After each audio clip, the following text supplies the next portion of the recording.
오늘 설교 제목을 주보를 통해서 한번 보시기 바랍니다. 지식을 쫓지 않는 열심은 자기 얼만 세운다.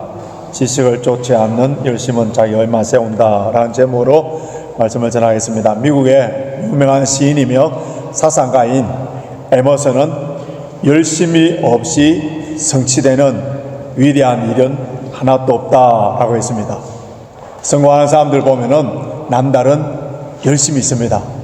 그리고 그 열심 때문에 이렇게 능력 있는 지도자들로 세워지는 것을 보게 됩니다. 우리 일상적인 삶 가운데 열심, 성실함, 이것은 아름다운 미덕이라 할 수 있어요. 성경에서는 게으른 것을 악한 것이라고 여겼고, 그리고 열심 없는, 열정 없는, 패선 없는 그러한 신앙생활에 대해서 책망을 합니다. 그 대표적인 예는 소아시아의 7교회 중에 라오디게아 교회를 향하여서 우리 주님께서는 차지도 않고 덥지도 아니하는 미전하여서 주님의 입에서 토해내버릴 수밖에 없는 그런 교회를 향하여서 뭐라고 합니까?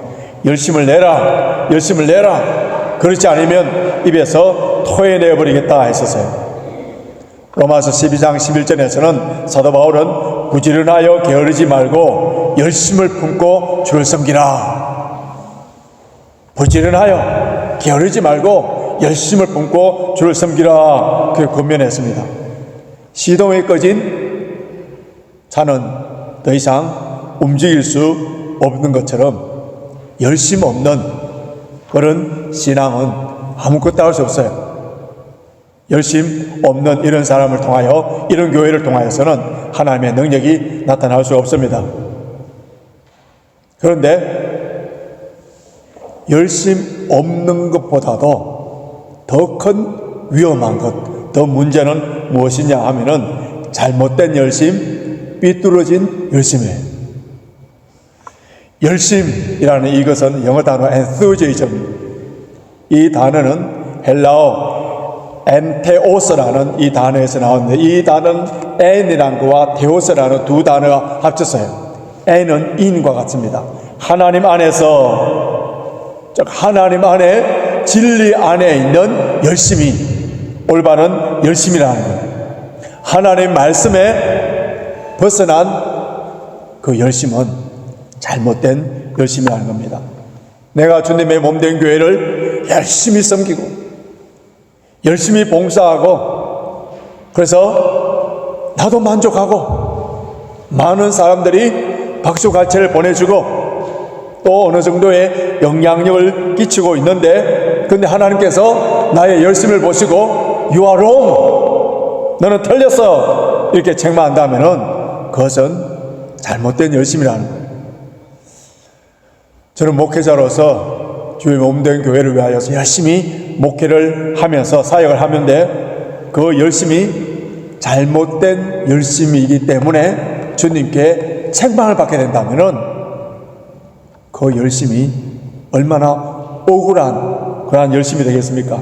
그래서 오늘 이 본문 말씀을 통하여서 무엇이 잘못된 열심인지 이것을 우리가 분명히 확연하게 분별하여서 오늘부터 저와 여러분들이 하나님이 기뻐하시는 열심, 하나님이 칭찬하시는 열심, 주님께 칭찬받는 그러한 우리 모든 성도들이 되시길 바랍니다. 잘못된 열심이 무엇인지 2절 3절에서 밝혀주고 있는데요. 자, 2절 3절 우리 같이 한번 읽겠습니다. 2절 3절 시작. 내가 증거하노니 저희가 하나님께 열심히 있으나 지식을 쫓은 것이 아니라 하나님의 의를 모르고 자기의 의를 세우려고 힘써 하나님의 의를 복종치 아니하였느니라. 2절에서 언급된 지식이라는 이 단어를 헬라어로 보면은 에피그노시스인데, 보통 헬라어에서는 지식이라는 말을 표현할 때에 그노시스예요.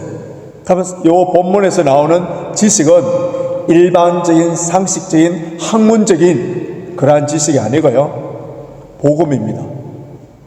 진리의 말씀, 진리의 말씀, 영원한 생명을 주는 복음, 복음 없는 열심, 하나님의 말씀에 기준이 없는 열심, 성경이 가르쳐준 그 매뉴얼이 아니라 세상적인 방식에 의해서 교회 일을 열심히 하는 것, 이것은 하나님 나라에 방해가 된다는 거예요. 방해가.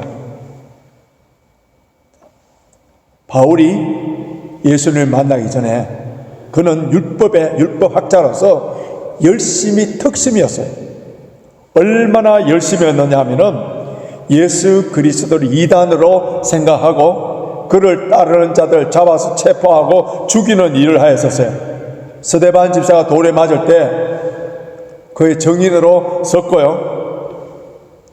다른 나라인 다메섹에까지 가서 교회를 피파하기 위하여 유대교에 얼마나 열심히 했는지, 근데 그의 열심이 지식을 쫓은 열심이 아니기 때문에 하나님의 의를 이루지 못하고 자기의, 더 정확하게 표현하자면은 자기 욕망을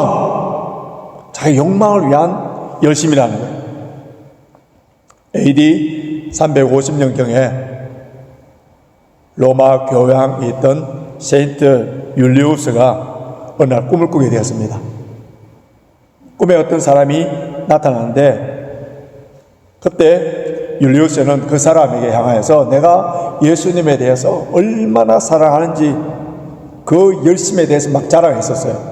그래서 그 사람이 너의 열심이 얼마인지 어떤지 한번 보여달라니까 그 가슴을 열어서 자신의 열심을 보여주니까 그 사람이 그것을 갖고 무게를 달아본 거예요. 무게를 달아보니까 100드라크마, 로마의 돈이나 무게는 드라크마라면은 이 유대인들은 데나리온이죠. 한 데나리온은 약 4g 정도 됩니다.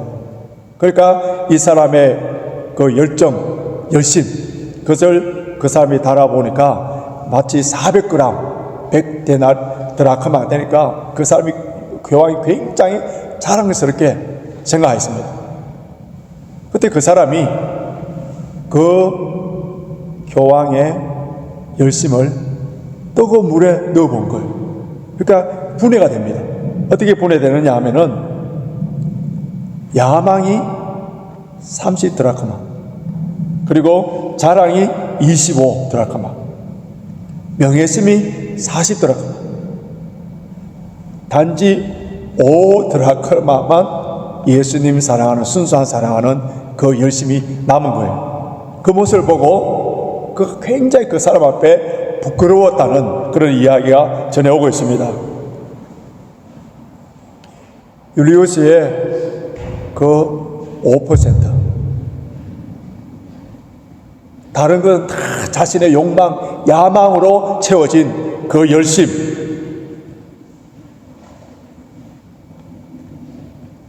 우리도 주님의 몸된 교회를 사랑하고 주님을 사랑한다 하지만은 열심을 내는데 그 열심이 순수하지 못한 다 이것저것 다 떼버리 보고 나면은 정말 예수님을 사랑하는 그 순수한 열정이 얼마나 있는지를 우리 말씀을 통하여서 날마다 점검을 해봐야 돼요. 왜냐하면은 저와 여러분들의 자체를 통하여서는 선한 것이 어려운 것이 나올 수 있는 존재 안에 오직 하나님의 은혜를 베풀어 주셔야만이 선한 것이 나올 수 있는 존재이기 때문에 주의 몸된 교회를 섬기며 열심히 봉사한다 하더라도 이것이 나의 야망인지 순수한 주님을 사랑하는 마음인지를 늘 점검을 해봐야 돼요. 자신의 욕망과 자랑과 명예를 위한 그 열심은 당장은 나타나지는 않습니다만은 그러나 하나님 나라와 주의 몸된 교회를 위하여서 결국은 방해가 되는 그러한 일들이 생깁니다. 마가복음 1장 40절 이하에 보면은 예수님께서 갈릴리 어느 마을에 복음을 전하실 때에 그때 나병 환자가 예수님께 나옵니다. 예수님께서 민망히 여기서 그를 타치하시면서 고쳐주셨어요. 그때 예수님께서 고쳐준 그 사람을 향하여서 아무에게도 말을 하지 말고 제사장에 가서 그 몸을 보여주고 모세의 율법에 의해서 그것을 증거로 삼으라 했습니다. 그때 예수님께서 이 명령을 아주 강하게 한 거예요. 반드시 지켜야 될 명령을 한 겁니다. 예수님께서 이렇게 특별히 명령하는 이유는 그 당시에 유대인들이 그들이 대망하는 메시아에 대해서 잘못된 오해를 한 거예요. 메시아가 오시면은 로마의 압제에서 해방시켜주고 정치적으로 경제적으로 자유함을 주는 그런 메시아가 올 것이라고 기도를 했었어요.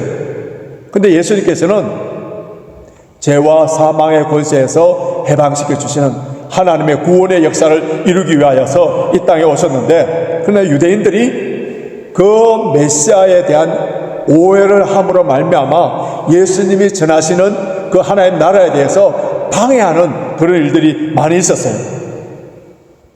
그래서 이 병 고친 사람을 향하여서 소문을 퍼뜨리지 말라고 특별히 부탁을 했습니다. 그런데 이 고침을 받은 사람은 그 고침을 받고 난 뒤에 가만히 있을 수가 없었어요. 아마 이 사람은 이렇게 생각했을 거예요. 자기가 병을 고쳐줬기 때문에, 자기가 병을 고쳐준 거 이것 때문에 많은 사람들에게 선전하면은 예수님의 사역과 그 복음 전파에 있어서 더 효과가 있고 더 능력이 있지 않을까 생각해서 자기가 체험한 것을 막 퍼뜨린 거예요. 이로 인해서 예수님은 결국 동네에 들어가지 못하고 바깥 외딴 곳에 머물러 계셔야만 했습니다. 자기 방식으로 주님을 선전한 것이 어떻게 됐다고요? 주님의 복음에 방해하는 그런 결과를 초래했어요. 우리의 열심도 예수님의 사역과 예수님의 계획을 가로막을 수 있다는 그런 위험이 있다는 것을 항상 생각해요. 그래서 하나님의 말씀이 우선해, 하나님의 말씀의 순종이 우선해. 우리의 열심이 지식에서 벗어난, 말씀에서 벗어난 그 열심을 내면 낼수록 삐뚤어진 방향을 향하여서 달려가면 달려갈수록 오히려 더 하나님의 나라와 주의 몸된 교회에 방해되는 그런 일이 있을 수 있다는 거예요. 왜 우리가 주의 말씀에 순종해야 되느냐 하면 4절에 잘 설명하고 있습니다. 4절 한번 보시기 바랍니다. 4절 같이 있습니다. 그리스도는 모든 믿는 자에게 의를 이루기 위하여 율법의 마침이 되시니라. 여기 마침이라는 단어는 헬라어로 텔로스인데요, 이것을 가장 잘 이해하려면은 마라톤을 생각하면 됩니다. 율법 그 자체는 마치 마라톤에서 열심히 달리는 마라톤 코스와 같아요. 그런데 그리스도가 뭐라고요? 결승점이라는 거예요. 이스라엘 백성들은 달리기를 할 때에 그 결승점을 보지 아니하고 죽자 사자 달리기만 한 거예요. 그런데 그 결승점, 피니시 라인, 예수님이 오셨는데 그것을 보지 못하고 율법의 완성이신 예수님을 보지 못하고 그들은 율법만 지키려고 열심히 노력한 거예요. 예수님을 통하여서 율법이 완성이 다 되었지만은 지식이 없으니까 율법을 지키기 위하여서 애쓰고 고행을 하고 금식을 하고 온갖 정성을 다한 거예요. 그래서 율법을 지키기 위해서 하늘로 올라가고 땅 밑으로 내려가는 피땀 흘리는 수고들을 했다는 거예요. 오늘 6절 7절 말씀 한번 보십시오. 자, 6절 7절 같이 한번 읽겠습니다. 시작. 믿음으로 말미암는 의인은 이같이 말하되 내 마음에 누가 하늘에 올라가겠다 하느냐 하지 말라 하니 올라가겠다 하면 그리스도를 모서 내리는 것이요 혹 누가 엄부에 내려가겠다 하지 말라 하니 내려가겠느냐 하면 그리스도를 죽은 자 가운데서 모서 올리는 것이라. 이 6절 7절을 보는 순간에 이 무슨 말인가 잘 이해되시는 분, 옳은 말씀, 난해 구절이에요. 쉽게 표현하면요, 의를 이루기 위해서 슈퍼맨이 되지 말라는, 될 필요가 없다는 거예요. 하나님께서 우리 구원을 위해서 예수님께 통해서 다 이루어 놓으신 거예요. 인간의 육신의 몸을 입고 이 땅에 오셔서 우리 죄를 위하여서 십자가에 죽으시고 땅으로 내려가셔서 그리고 다시 부활하셔서 살아나셨어요. 하나님께서 다 하신 일, 하늘로 올라가고 땅 밑으로 내려갈 필요가 없다는 거예요. 율법 시대는 가고 복음의 시대가 왔는데도 계속적으로 율법에 얽매여 있는 사람들은 그 복음을 통하여 주시는 자유와 생명의 풍성함을 누리지 못한다는 거예요. 이거 어떻습니까? 어리석은 사람이죠. 어리석은 사람이죠. 남태평양의 괌이라는 곳에 요코이 동굴, 제가 옛날에 예화를 한번 들은 적이 있는데요. 그것은 미국의 영토지만은 그런데 일본식의 이름이 붙여진 요코이 동굴이 하나 있습니다. 왜 그것이 이렇게 붙었느냐 하면은 그곳에 홀로 그 섬에 거주한 요코이라는 군인이 있었는데, 요코이는 2차 세계대전이 끝났음에도 불구하고 그 밀림 속에서 들어가서 조그만한 굴, 그 자기 몸만 들어가는 그 굴에서 살면서 바깥에 나와서 나무 열매, 채소를 먹으면서 생명만 연장하여 나갔었어요.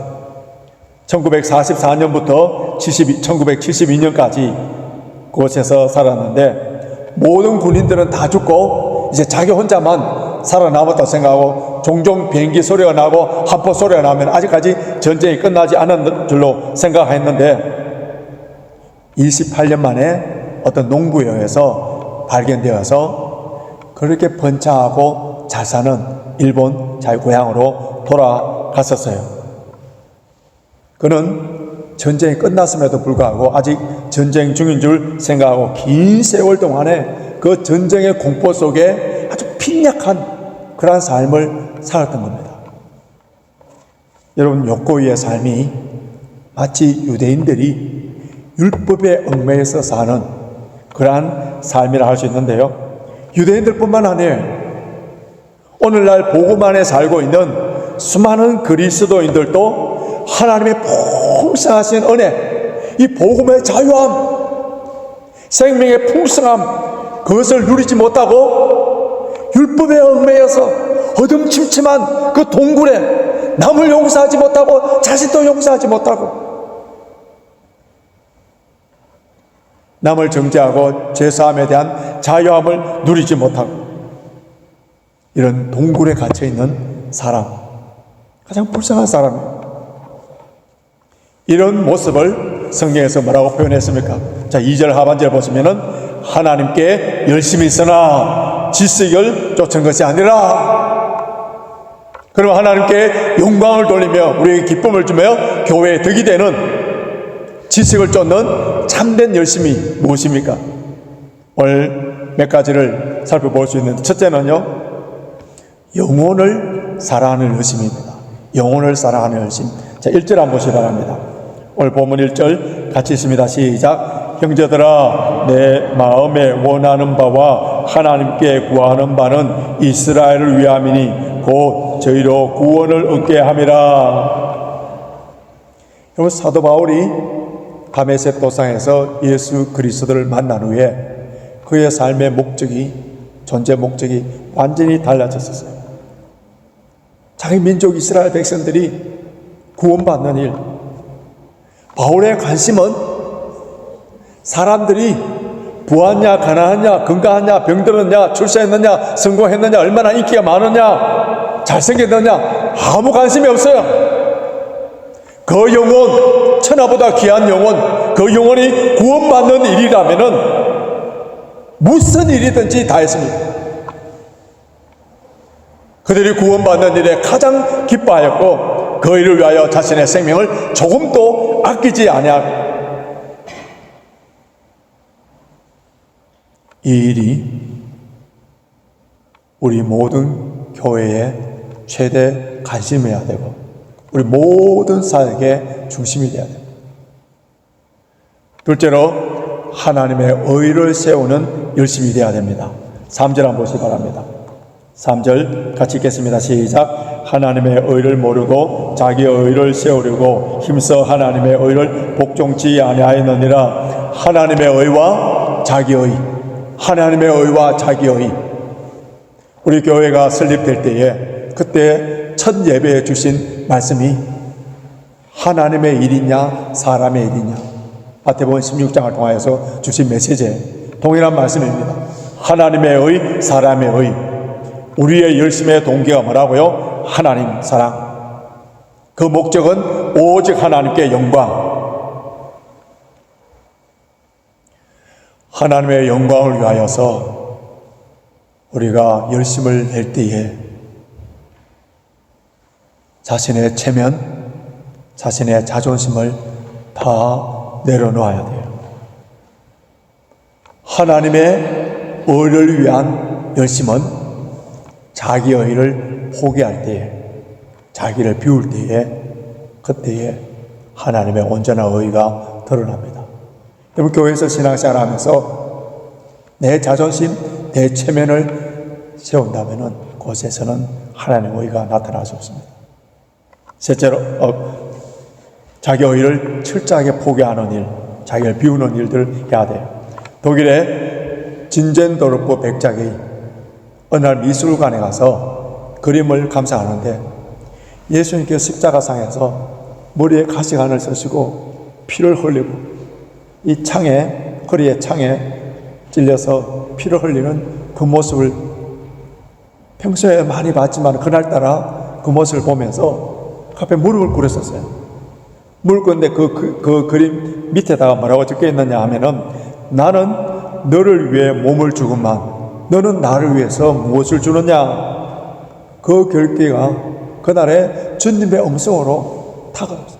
여러분, 이런 때가 있어요. 매주일마다 설교를 듣지만 어떤 날은 막 오늘 땡쳤네, 뭐 맹맹하네 할 때도 있고, 어떤 날은 확성기처럼 주님께서 성령의 역사를 통하여서 매주일마다 그런 일이 일어나면 얼마나 좋겠습니까?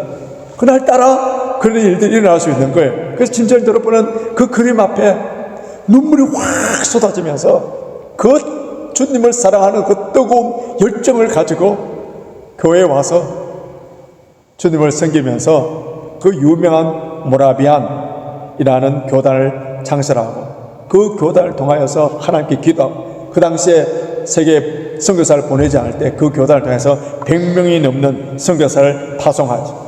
그리고 그는 이렇게 고백합니다. 내게는 오직 한 가지 열정밖에 없다. 그 열정은 주님, 오직 주님 한 분만을 위한 것뿐일세.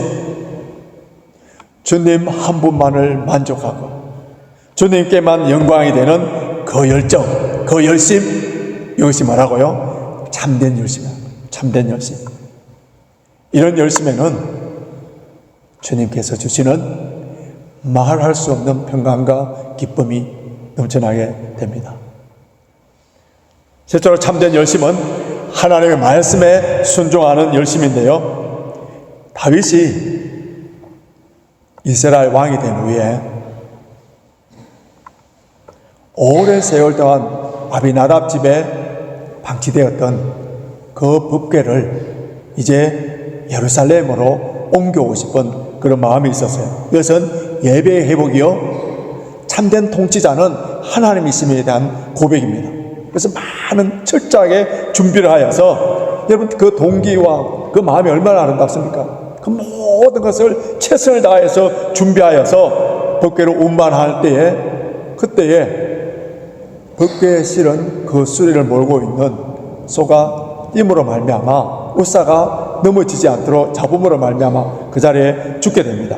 그래서 다윗은 두려워서 그 궤를 예루살렘을 갖고 오지 못하고 오벳 가드 사람 오벳 에돔 집에 석 달 동안 두게 됩니다.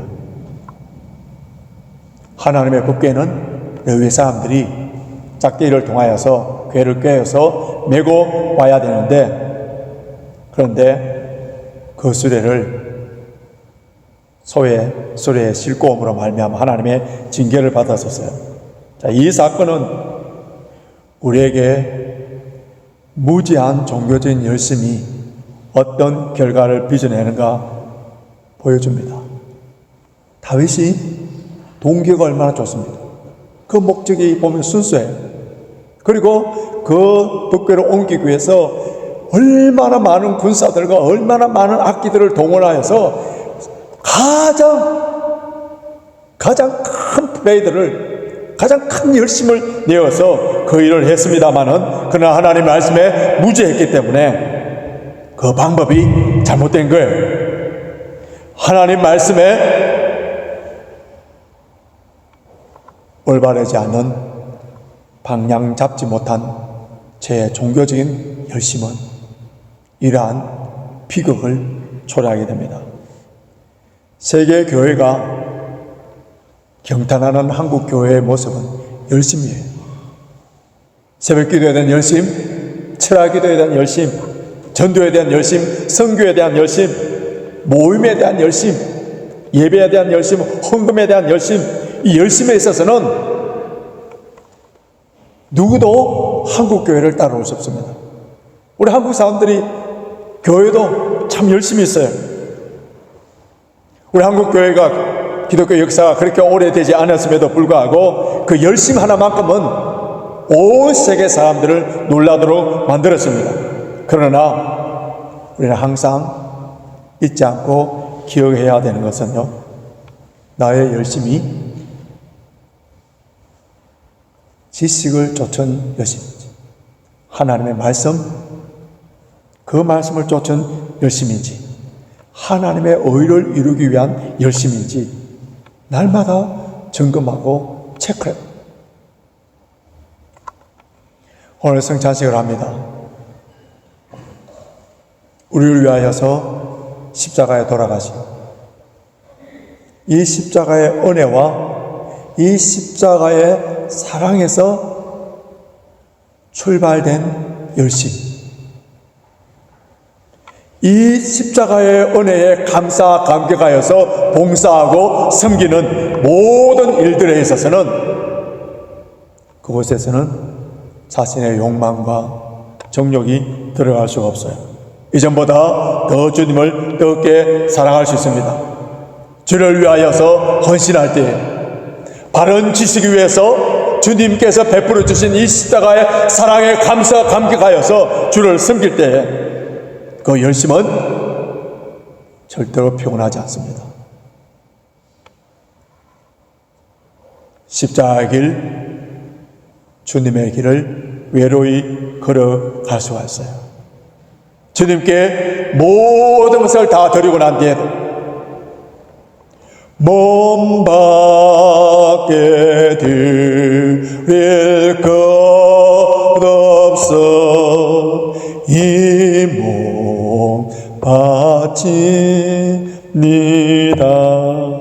이 찬송을 부르면서 주님을 기쁘게 맞이할 수 있는 사람이 최후의 승리자가 됩니다. 저와 여러분들이 하나님의 말씀에 순종하며 하나님의 의를 세우는 참된 열심으로 말미암아 주의 몸된 교회를 든든히 세우고 충성함으로 말미암아 하나님께 칭찬받고 복을 받는 우리 모든 성도들이 되시길 주님의 이름으로 축원합니다.